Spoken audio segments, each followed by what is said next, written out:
Everyone, welcome back to my channel today, Ceddie Plus Kitchen. Thank you for always being here. Today I'm going to be showing you how I make my own homemade party jollof. Anytime I crave for party jollof, I just get to it. These are my ingredients. You can see them displaying: my crayfish, my shallots, my blended pepper, and the rest of them, garlic, ginger. Right now, this is my rice. I'm actually washing it. I like to wash it a bit before I start boiling it. I'm actually using chicken. I'm sure you saw the ingredients displayed on the background, on the screen before now. So right now, I'm done washing my rice. I'm actually putting it, I have to put it inside hot boiling water, stir it a bit and cover it and allow it to boil for like 5 seconds or thereabouts.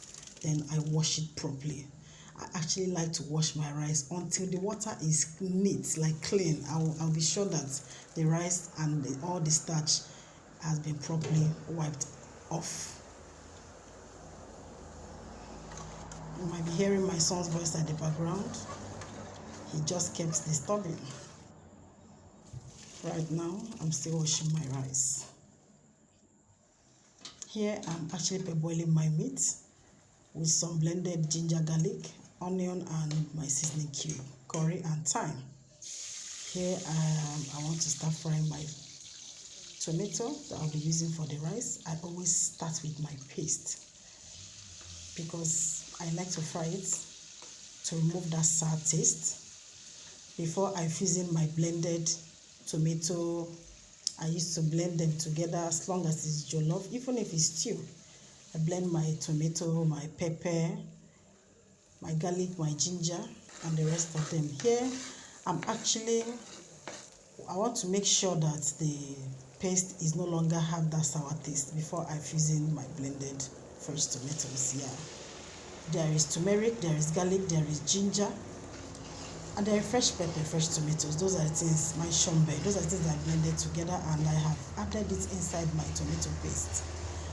After stirring it, I also like to slice few tomatoes and add 2. And after mixing it together like this, I'm going to allow it to dry a bit before I start adding my ingredients.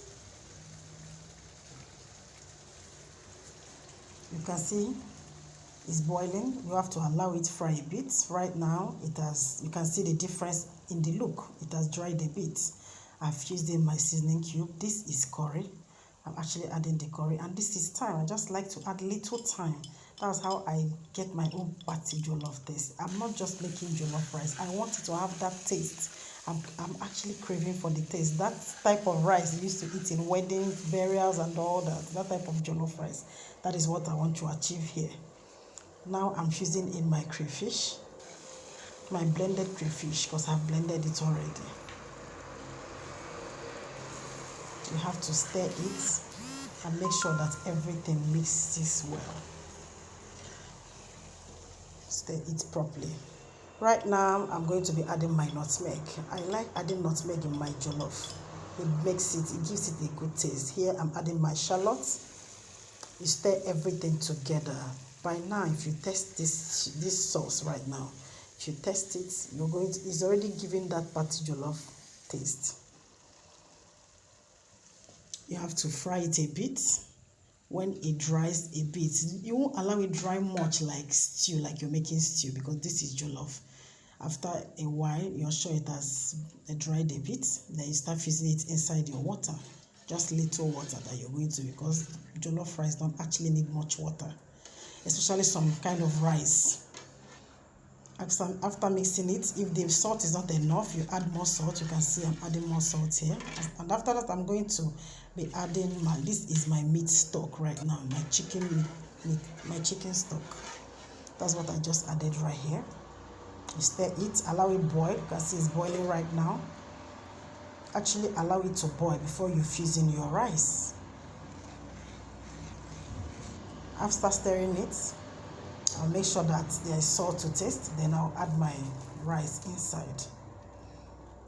You know, all the ingredients have already entered the stew when I was frying it.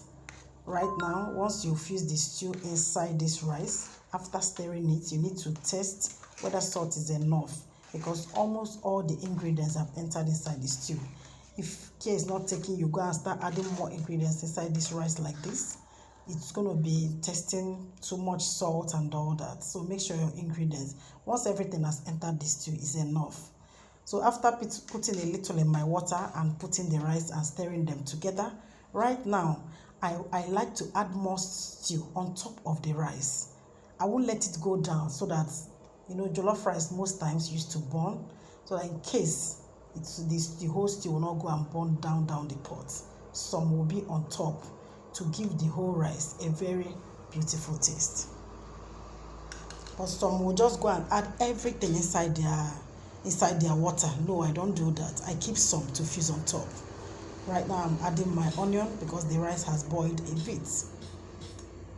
Right now the rice, everything is inside. It's just for the water to dry a bit and your rice is ready. After stirring it, it has boiled right now as it is. The rice is almost done, just remaining few ones. In fact, it's done. You have to add a little tomato on top, the little stew. Turn it very well to give it that craving party jollof taste. Then right now I'm dishing it. Thank you guys for watching. Please always subscribe to Ceddie Plus Kitchen for more. Thank you guys for watching. See you in my next video. This is the rice, the chicken, and the salad. Thank you guys for watching.